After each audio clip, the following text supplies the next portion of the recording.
My name is Fei Mak. My pronouns are they and them. I'm the City of San Leandro Sustainability Manager, and as part of our work, we are planting 5,000 trees to address climate change, heat mitigation, and air pollution. And today I'm here with Tim Orr, who is the city's retired public works arborist, and he's going to teach us how to plant a tree properly.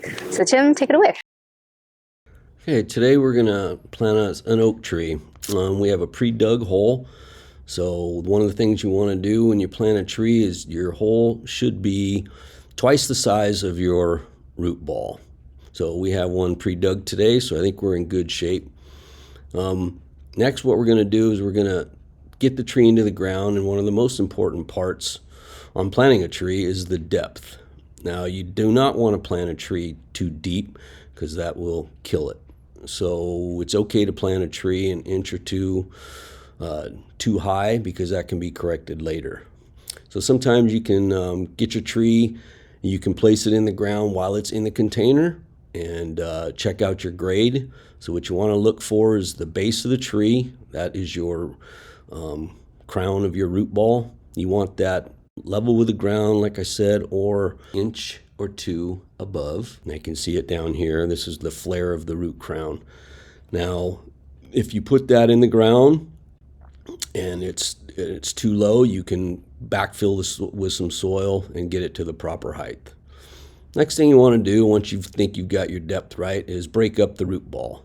You don't want to have compacted roots or engirdled roots. You want to look for the healthy roots, which are preferably white.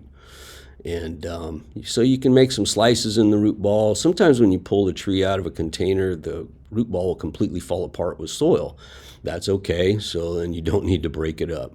But in this case, we have one that's been in the container for quite some time. So we need to break it up a little bit and get it in the ground.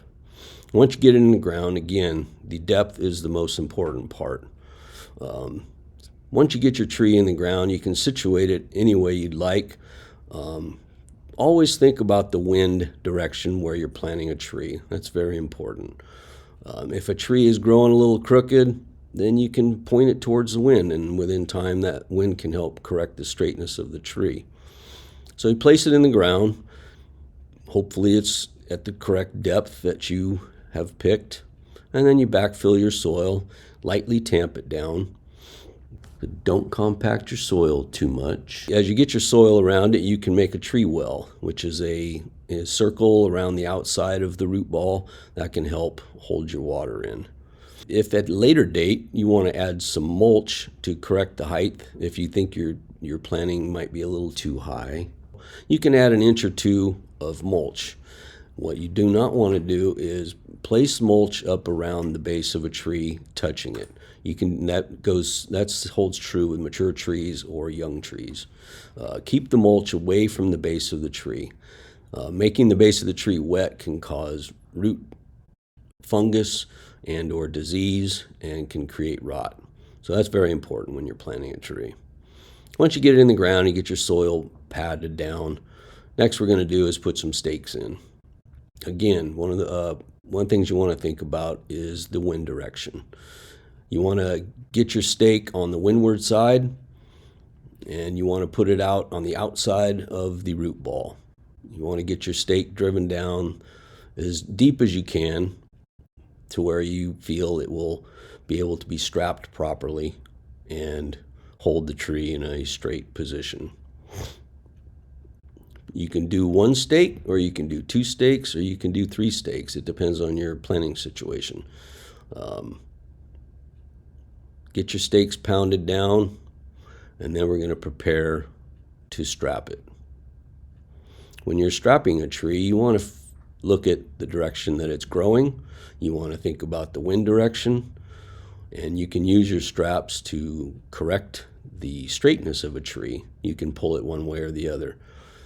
Your trees are not meant to rely on straps for living and for strength with holding. It's good to have your straps a little bit loose. This gives the tree a chance to flex and wind a little bit, move around. That creates strength in the trunk of the tree, which will help it live a longer life. Down the road, it will benefit greatly from it. You can, with here we have a 2-stake strap. So we're going to put one on one side, we're going to put one on the other. We're going to get our straps ready to go. Wrap it around and pull it back. Here we want to come up. You don't want your straps down at the base of the tree. You want to try to, depending on the height of your stake, you want to keep it up to where you feel like it's holding it. This is a pretty good sized tree that we're planting here. So we can only go so high, but again, you don't want to put your straps too low. Get them up there where they can hold it. Not nail your nails in securely. Cut off any excess strap, and you're good to go. Well, I hope this was a helpful video and you've learned how to plant a tree today. So go out and plant a tree and enjoy the benefits for years to come.